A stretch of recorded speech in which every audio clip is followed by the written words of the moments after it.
저희가 용인 고림동에 지은 주택에 한번 나와 있습니다. 이 주택 같은 경우는 기존에 저희가 지었던 주택들과 다르게 목조주택으로 시공이 된 현장이고요. 이렇게 저희 주택의 3층까지 한번 다 둘러봤는데요. 이제 내려가서 저희 건축주님들과 저희 건축 과정은 어땠는지, 그리고 공사비나 이런 부분들은 어떻게 진행이 됐는지들 좀 더 자세하게 한번 이야기를 나눠볼게요.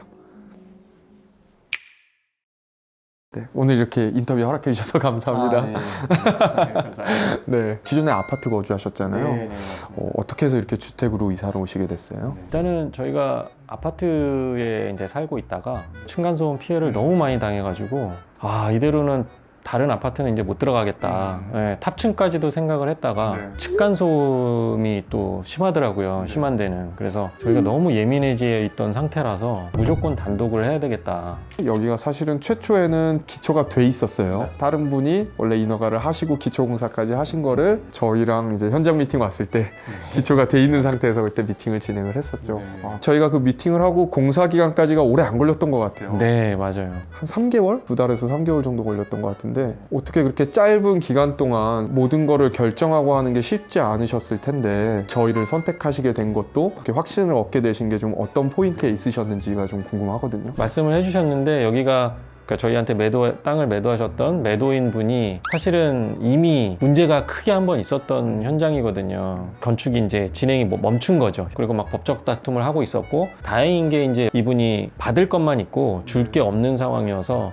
그 부분만 체크를 한 다음에 저희가 매수를 하게 된 거고, 사실은 건축뿐만이 아니라 법적인 부분이죠. 이런 부분에 되게 미래하우징에 감사한 게 정말 저는 신경을 안 쓸 정도로 그냥 뭐만 해주세요 하면은 다 해결이 그냥 됐거든요. 이쪽에서 다 해주셔가지고 건축업체를 몇 군데를 알아봤을 때 이 부분에 대해서를 명확하게 하지 못하는 분들이 꽤 많았어요. 그래서 미래하우징을 좀 선택할 수밖에 없는 그런 상황도 있었고요. 저도 건축 공부는 했지만 법적인 부분은 따로 또 해야 되는 상황이었죠. 만약에 한다면. 그래서 믿을만 하구나 해서 또 이제 선택을 했는데 그 부분도 정말 감사드려요. 제가 생각했을 때는 건축주님께서 말씀드리는 부분을 잘 이해하고 따라와 주셨기 때문에 여기까지 문제 없이 진행된 게 아닌가 싶네요. 그리고 처음에 고민하셨던 포인트가 2층을 지을 거냐, 2층에다가 다락을 할 거냐, 또는 3층을 지을 거냐에 대한 고민을 많이 하셨어요. 2층을 지으면은 여기가 건축 신고권으로, 3층을 지으면은 이제 건축 허가권으로 인허가 비용은 좀 늘어나는 부분은 있지만 공간 쓰기는 좀 편하다는 부분으로 저희가 좀 고민을 했었는데 어떻게 지금 지어보시니까 좀 어떠신지 해서요? 추천을 그때 해주시기를 3층이 훨씬 더 좋으실 것 같다라고 해서 이제 건축비 차이는 그렇게 조금은 차이는 나겠지만 많이는 차이는 안 나는 상황이었어서 그래서 이제 3층으로 올리기로 했고 모든 과정이 이제 진행이 됐는데 결과적으로는 정말 무조건 3층으로 하신 게 다른 분들한테도 그렇게 말씀을 드리고 있어요. 만약에 2층에 다락을 할 것 같으면 그 죽은 공간이 나중에는 거의 안 쓰게 될 것 같다. 왜냐면 저희도 지금 팬트리가 있지만 뭐 물건 가지러 갈 때밖에 안 쓰거든요. 그런 것처럼 나중에 다락이 이렇게 있다고 하더라도 처음에야 뭐 들어가서 자고 뭐 이렇게 하겠지만 결과적으로는 조금 약간 죽은 공간이 되지 않을까 싶어서 3층으로 한 게 정말 잘한 것 같아요. 저희 생활 동선상도 그렇고 너무너무 진짜 만족하면서 지내고 있습니다. 그리고 3층 자체를 다 올린 것도 아니고 약간 어느 정도 다락 형태를 함으로써 좀 필요한 공사비에 맞춰서 최대한 좀 설계했던 게 특징이었던 것 같아요. 잠자려고 이제 올라가면 아늑해요. 되게 보셔서 아시겠지만 AV룸 같은 경우도 사선으로 돼 있다 보니까 집중감이 좀 있고 화면 쪽으로 그냥 공간이 딱 정말 현장감 있고 좋거든요. 그래서 너무너무 진짜 만족하면서 지내고 있습니다. 저희가 외장재를 선택함에 있어서도 금액적인 예산에 맞춰서 효율적으로 좀 선택하셨다고 봐요. 그래서 왜냐면 저희가 지붕은 맞습니다. 아스팔트 싱글로 했고 외관은 스타코로 했고 대신에 모든 창이나 이런 부분들을 좀 물금기 처리를 해서 좀 오염이 안 타게끔 했는데 실제 써보니까 좀 어떠신지도 좀 궁금하고요. 뭐 아직 1년이 안 되긴 했는데 눈물 자국이라고 그러죠. 그런 흐른 자국들이 하나도 없어요. 흰색이어서 이 눈물 자국이 지금 났어도 충분히 날만한 시간인데 지금 겉에 보면은 정말 깨끗하거든요. 그래서 전반적인 시공 자체가 굉장히 잘 된 것 같아요. 그래서 확실하게 이게 프레싱 처리해 주시고 지금도 전혀 문제 없이 잘 살고 있습니다. 다행입니다. 그리고 저희가 그런 예산이나 건축 내용에 맞춰서 사실 뭐 바닥, 벽 이런 마감재들도 비용적인 부담은 크지 않으면서도 실용성 있게끔 계획한 게 굉장히 특징이었고 IoT나 뭐 스피커 이런 부분들도 굉장히 많이 구체적으로 계획을 갖고 계셨잖아요. 실제 써보시니까 어떠신지도 저는 좀 궁금하거든요. 요즘에는 아파트에 이제 IoT가 많이 좀 들어가는 추세잖아요. 단독주택에다 적용을 하다 보니까 이제 공부를 좀 했어요. 이전 직업이 이제 전기 쪽 계통이었기 때문에 이걸 좀 공부를 하다 보니까 충분히 할 수 있다는 생각이 좀 들더라고요. 그래서 시공할 때부터 이제 좀 그런 업체를 좀 찾기도 했고 과정 중에 뭐 약간의 이제 잘 모르셔가지고 그런 문제들은 있긴 했는데 그래도 이제 제가 다시 요청을 하고 수정 요청을 하고 해서 지금은 뭐 모든 스위치나 이런 전기 장치들 빅스비를 연결을 해서 핸드폰이나 이런 걸로 다 껐다 켜고 가족들도 되게 편리하게 사용하고 있는 상황입니다. 지금도 그러면 그냥 음성으로 해서 커튼을 닫을 수 있는 거죠? 네네. 한번 보여주셔도 돼요. 하이 빅스비 거실 커튼 닫아줘. 아 이런 식으로. 그렇죠. 그 저녁 시간에는 자동으로 닫히고 네네. 아침에 자동으로 열리고. 아침에는 자동으로 열리게끔. 저희도 여기 현장하면서 그 뒤로는 스위치 다 중선성 빼고 있어요. 하실 수도 있으니까 하고자 할 때 할 수 있어야 되니까 이렇게 또 현장하면서 또 많이 배웠던 것 같습니다. 여기는. 환기장 씨는 어떠세요? 써보니까 거의 창문은 열 일이 없거든요. 소각가다 한참 날릴 때 정말 저희는 열지를 않았기 때문에 뭐 먼지 들어올 일도 없고 이게 비용적으로는 상당히 좀 금액이 좀 나가긴 해요. 사실 해놓으시면 후회 없습니다. 이거는.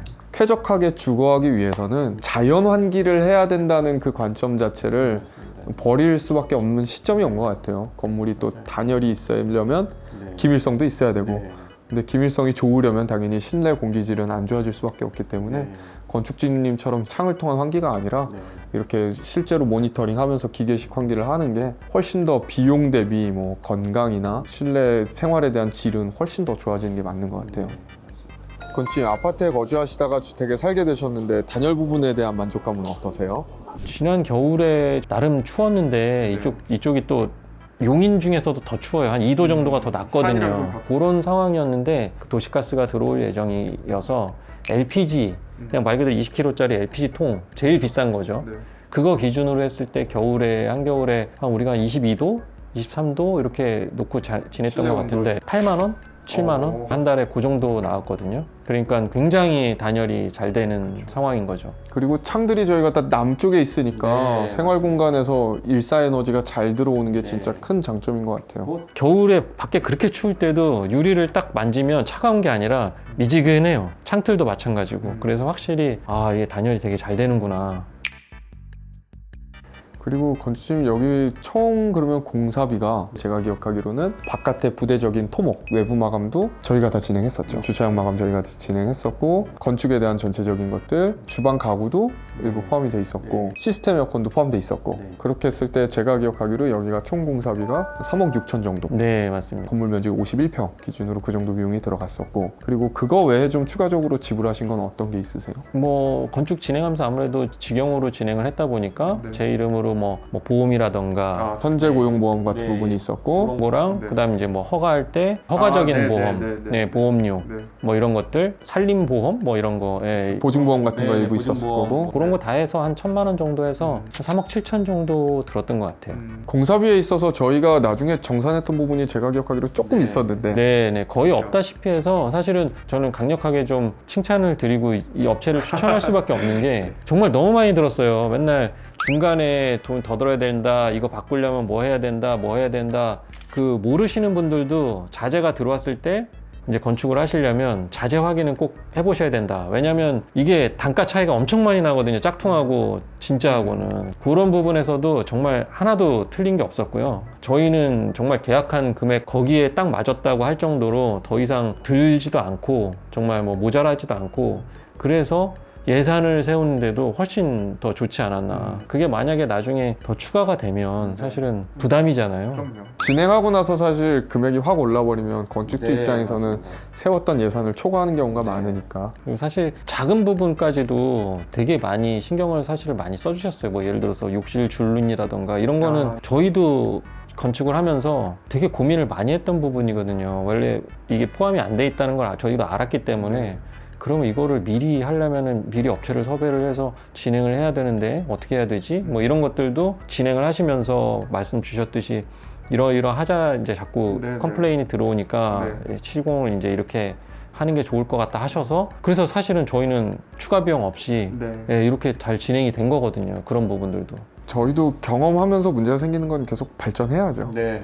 그런 거에 있어서 진짜 이 현장 하면서 저도 좀 새로운 것도 많이 해봤고 이렇게 신경 쓰시는 분들이 또 어떤 포인트에 많이 집중하는지도 좀 알 수 있었던 것 같고 그런 건축주님을 또 만족시킬 만큼의 공사를 해봐서 큰 도움이 된 것 같습니다. 건축님 혹시 만약에 그래도 현재 주택에서 다음에 또 설계를 하거나 시공을 하면 좀 이런 거는 좀 반영했으면 좋겠다는 아쉬운 부분이나 또 이런 건 정말 잘한 것 같다 라고 생각하시는 부분이 있으신지요? 가장 만족하는 건 다 만족을 하지만 기본적으로 이 환기장치, 열애수 환기장치는 이거는 무조건 있어야 된다. 그리고 설계상에서 보면 사실은 설계가 안 될 수도 있어요. 저희 집에 보면은 빨래관이 있는데 저것도 진짜 저희는 이제 2층이 아니라 3층이기 때문에 더군다나 더 좀 그런 게 있거든요. 3층에서 매일매일 나오는 그런 옷이나 이런 거를 그냥 1층으로 바로 떨어뜨릴 수 있다는 게 반영을 하실 수 있으면 다른 분들도 꼭 반영을 하시면 굉장히 정말 편해요. 이건 매일 일어나는 일이기 때문에 정말 편하게 할 수 있고 이야기한 것 중에 약간 빠진 부분이 이 온수기, 전기 온수기가 있거든요. 그렇죠. 저희는 그게 굉장한 특징이었죠. 맞아요. 되게 큰 저희 전기 온수기가 있는데 1층에도 지금 2군데가 있어요. 화장실하고 주방하고 약 좀 3kg짜리랑 위에 6kg짜리가 있는데 지금은 그 부분도 너무 만족하게 쓰고 있어요. 저희는 어차피 지금 태양광이 달려 있어서 전기는 남아 돌거든요. 이런 부분들도 꼭 생각을 해보시는 게 일반적인 내용은 아니었죠. 네, 맞습니다. 지금 사실 가스값이나 이런 것도 되게 비싸잖아요. 가스비가 덜 나오는데 그 영향도 있겠네요. 네, 온수비가 저희는 안 나오니까요. 나오니까. 네. 그러니까 이 집은 지금 사실상 온수를 틀으셨을 때 전기요금으로 계산이 네, 되는 거지 가스요금으로 나오시는 게 전혀 없으신 거고 거기에다가 태양광을 지금 6kW를 설치를 하셨다 보니까 전기요금은 거의 하나도 안 나는 안 거죠. 나오시는 네, 세금만 내는 거고. 거기에 전기차까지 활용하시니까 아예 이제 출퇴근에 따른 어떤 유류 비용 자체도 없는 거죠. 절감이 되신 거죠. 건축님 이렇게 오늘 장시간 인터뷰 응해주시고 또 이렇게 예쁜 집 전체적으로 보여주셔서 너무 감사하고요. 또 이렇게 좋은 집을 지을 기회를 저희 회사에게 주셔가지고 정말 즐거웠고 이렇게 좋은 건축주님을 알게 된 것 같아서 정말 영광이라고 생각합니다. 네, 오늘 이렇게 영상 봐주셔서 감사하고요. 다음에 또 좋은 영상으로 인사드리도록 하겠습니다. 네, 감사합니다. 감사합니다.